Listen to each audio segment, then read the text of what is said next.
ইসলামের বিধান হচ্ছে যখন সালাতের সময় হবে আপনি মসজিদে যাবেন, আবার সালাত শেষ আপনি আপনার কাজে চলে যাবেন। when you are done with your salah spread out to your workplace, কাজ শেষ তো আপনার কর্মস্থলে চলে যান। এটা হচ্ছে ইসলামের নিয়ম। তাহলে ইসলামে ইবাদতের অ্যাটিটিউডটা বুঝতে পারছেন? কাজের সময় কাজ, নামাজের সময় আওয়াজ করে বলেন কাজের সময় নামাজের সময়। সুন্দর হয়েছে না বিষয়টা? যখন তোমাদের সালাত শেষ তখন জমিনে ছড়িয়ে পড়ো, বের হয়ে যাও, কাজে নেমে পড়ো। কাজে কোনো লজ্জা নাই, পরিশ্রমে কোনো লজ্জা আছে? যিনি রিক্সা চালায় এতে তার কোনো লজ্জা আছে? দিনমজুর, কুলি, ঠেলা গাড়ি চালায়, ছোট্ট ব্যবসা করে, এতে কোনো লজ্জা আছে? লজ্জা নাই। খেয়াল রাখবেন, লজ্জা হচ্ছে অলসতায়। লজ্জা কিসে? বিষ্ণু ঈসা ইসলাম বলেছেন, মা আকালা আহাদুন তুআমান কাত্তু খায়রুম মিন আইয়াকুলা মিন আমালি ইয়াদি। নিজ হাতে উপার্জিত খাবারের চেয়ে, অর্থের চেয়ে শ্রেষ্ঠ খাবার পৃথিবীর কোনো মানুষ কোনোদিন ভক্ষণ করে নাই। চিল্লায় কোন সুবহানাল্লাহ। শ্রেষ্ঠতম খাবার নিজ হাতে উপার্জিত খাবার।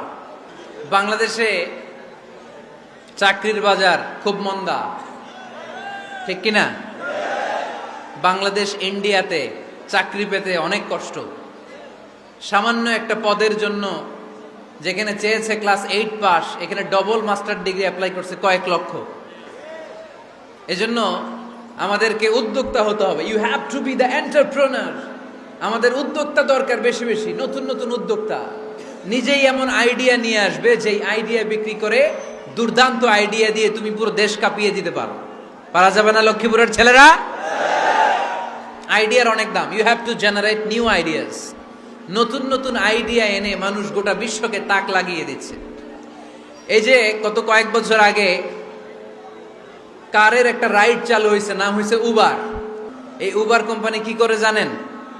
নিজেদের ব্যবসা নাই, পুঁজি নাই, পাত্তি নাই, অফিস নাই, কিচ্ছু নাই, কোটি কোটি টাকা নিচ্ছে just idea. Just they are generating new ideas. নতুন নতুন আইডিয়া দিয়ে গোটা বিশ্ব কাঁপিয়ে নিয়েছে একটা মোবাইল অ্যাপসের মাধ্যমে। কিসের মাধ্যমে? Mobile apps.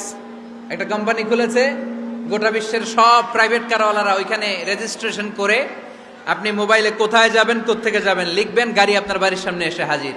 তার একটা পার্সেন্টেজ ওই উবার কোম্পানি পায়। ইউনাইটেড স্টেটস অফ আমেরিকার একটা স্টেট আছে সান ফ্রান্সিসকো, ওইখান থেকে শুরু করছে। 775টা সিটিতে ওদের অপারেশন আছে। বাংলাদেশে ঢাকাতেও আছে। আমি মালয়েশিয়াতে থাকি, ওখানেও আছে, ওখানেও আমরা চড়ি। প্রায় 63টা দেশে ওদের কাজ বাজ আছে। গত বছরে 2018 সালে ওদের প্রফিট ছিল, রেভিনিউ ছিল 11.27 billion US dollar, 11.27 US billion dollar. Just they are selling their ideas. নতুন নতুন আইডিয়া দিয়ে গোটা বিশ্ব কাঁপাচ্ছে। এই উবার যখন চালু হলো, আমি তখন মালয়েশিয়ায়, শুনলাম বাংলাদেশে নতুন আর একটা বাইর হইছে, পাঠাও। কি নাম? এটা বোধহয় সারা বাংলাদেশ ব্যাপী হয় নাই, 3টা জায়গায়, সিলেটে, চট্টগ্রামে আর ঢাকায়। এরা আরো চালাক। বাংলাদেশের ছেলেপেলেদের মাথায় চিকন চিকন অনেক বুদ্ধি। এরা ভাবলো এই উবার দিয়ে আর আমরা কত আগাবো, আমাদের গাড়ি আরো ছোট করতে হবে। এরা মোটরসাইকেল রাইড দেওয়া শুরু করছে। জ্যামের শহর ঢাকা, চিপা চাপা দিয়া এরা আপনারা নিয়ে জায়গা মতো পৌঁছায় দেবে। তো এই যে উবারের পরে আমাদের ছেলেরা বানাইলো পাঠাও। এরপরে কত কিছু বানাচ্ছে ছেলেপেলেরা, আমি তো এগুলো দেখে অবাক। রকমারি.com নাম শুনছো? বিক্রয়.com নাম শুনছো? ঘরে বসে বসে কোটি কোটি টাকা নিচ্ছে তারা। Just they are selling their ideas. যেহেতু আমাদের চাকরি কম, ওই চাকরির বাজারে আমরা লাইন দিতে চাই না।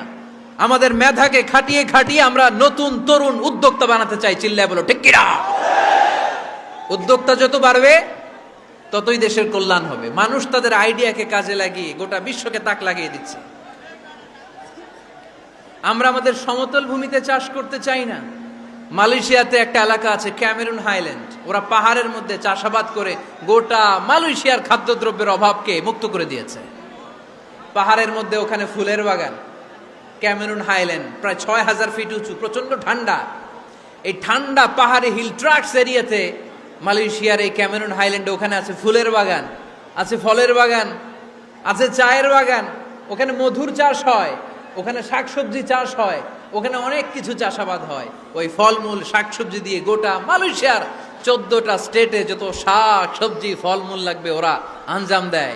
আর আমরা আমাদের সমতল ভূমিতে চাষ করতে চাই না, আমরা চাষাবাদকে খুব লজ্জা মনে করি। এটা ভুল আইডিয়া। আমাদের যে এলাকা যেই জিনিসের জন্য বিখ্যাত ওইটাকে আমাদের ব্র্যান্ডিং করতে হবে। যেই দেশে যেটা আছে, যে এলাকা যেই পণ্যের জন্য বিখ্যাত ওইটা আমাদের ব্র্যান্ডিং করতে হবে। আমাদের আদমজির জুট মিল বন্ধ না, ভাওয়ানি জুট মিল বন্ধ। আমাদের পাট শিল্পকে ধ্বংস করে দিয়ে ইন্ডিয়া এখন ওই কটনের পাঞ্জাবি বানায়, জুট কটনের পাঞ্জাবি, আছে না নাই? পুরা বাংলাদেশের মার্কেট এই জুট কটনের পাঞ্জাবি দিয়ে সয়লাভ। আমাদের বাংলাদেশের পাট দিয়ে যদি আমরা মিহি পাঞ্জাবি বানাতে পারতাম, গোটা বিশ্ববাজারকে আমরা দখল করে নিতে পারতাম, ঠিক কিনা? এজন্য আমাদেরকে নতুন নতুন আইডিয়া জেনারেট করতে হবে। চাকরির পিছনে বসে থাকলে চলবে না। আর আজান যদি হয়ে যায় ছুটে যাব মসজিদে, আর নামাজ শেষ হলে আমরা আমাদের কাজের দিকে চলে যাব। চিল্লায় বলেন ঠিক কিনা? যেটাই করব আমরা ভালোভাবে করব। ইসলাম আমাদেরকে এটাই শিখিয়েছে, কাজ করে খেতে হবে। কাজে লজ্জা নেই, লজ্জা হচ্ছে অলসতায়। নবীরা কি এমনি এমনি বসে বসে খাইছে? কঠিন পরিস্থিতিতেও নবীরা পরিশ্রম করে উপার্জন করা লেগেছে, ঠিক কিনা?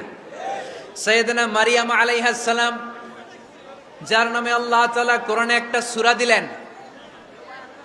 উনি পৃথিবীতে এমন একজন মহিয়সী নারী, যেই নারীর গর্ভে, যেই নারীর পেটের ভেতরে স্বামীর স্পর্শ ছাড়া সন্তান দিয়েছে কে?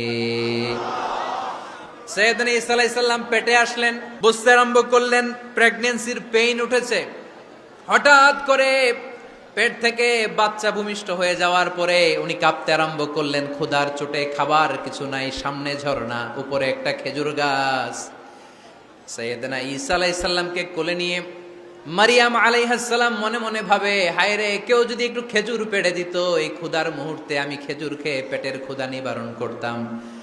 রব্বুল আলামিন মারিয়ামকে উদ্দেশ্য করে আয়াত নাজিল করে দিলেন, ওয়া হুজ্জি ইলাইকি বিজিযইন নাখলাতি তুসাকিত আলাইকি রতবান জানিয়া। কোরআন সাক্ষী, হুজ্জি ইলাইকি বিজিযইন নাখলা, এর মানে হচ্ছে মারিয়াম কেউ পেড়ে দিবে না, একটু কষ্ট করে হাতটা উঁচু করে খেজুরের ডালা ধরে ঝাঁকুনি মারো, টস টসে কাঁচা পাকা খেজুর নিচের দিকে পড়বে, তারপর তুমি তুলে খাবে। সুবহানাল্লাহ পড়ে। আল্লাহ চাইলে অটোমেটিক্যালি কারামাত হিসেবে খেজুরগুলো নিচে ফেলতে পারতেন না? কথা কোন? খেজুরগুলো অটোমেটিক্যালি নিচের দিকে পড়ছে? পড়ে নাই। আল্লাহ শিক্ষা দিয়েছে, যেই পরিস্থিতিতে থাকো না কেন তোমাকে শ্রম ব্যয় করে কষ্ট করে তোমার উপার্জন করতে হবে, রিজিকের বন্দোবস্ত করতে হবে। চিল্লায় বলেন ঠিক কিনা? ইসলাম আমাদেরকে এটাই শিখিয়েছে, কাজে লজ্জা নাই। ইসলাম শিখিয়েছে শেষ নিঃশ্বাস পর্যন্ত তোমাকে লড়ে যেতে হবে। এই পৃথিবীতে কেউ কাউকে জায়গা করে দেয় না, জায়গা করে নিতে হয়। এই পৃথিবীটা, the life is not a bed of roses, এটা ফুল বিছানো কোনো ফুল সজ্জা নয়, এটা কণ্টকাকীর্ণ। কেউ আপনার স্পেস করে দিবে না, কেউ আপনাকে সুযোগ করে দিবে না, কেউ আপনার জায়গা করে দিবে না, বরং আপনি জায়গা করে নিলে টাইনা নিচে নামাবে। কথা বলেন? এজন্য কখনো অলসতাকে স্থান দেয়া যাবে। রসুল বাত্তালি দুক্কানু শয়তান, অলস মস্তিষ্ক শয়তানের আড্ডা। অলস যদি কেউ থাকে, এটাতে টেনে বেঁধে কাজে নামাবেন। কোন নবীরা কি অলস ছিলেন? পৃথিবীতে কোন নবী অলস ছিলেন? সম্মানিত ভাইয়েরা, সমস্ত আম্বিয়া আলাইহিমুসসালাম ওনারা কর্মঠ ছিলেন। এজন্য নবীরা যেহেতু কাজ করেছেন, কর্মঠ ছিলেন, আমরাও কর্মঠ হব, ঠিক কিনা? সাহাবারাও কর্মঠ ছিলেন, বিশ্বনবীর সাহাবারাও ব্যবসা করতেন। যারা ব্যবসা করেন তারা বিষ্ণু ঈসা ইসলামের সুন্নাহ পালন করছেন। পরিশ্রমে কোনো লজ্জা আছে? আমরা কাজ করে খাবো, ঠিক কিনা? Never under estimate any job.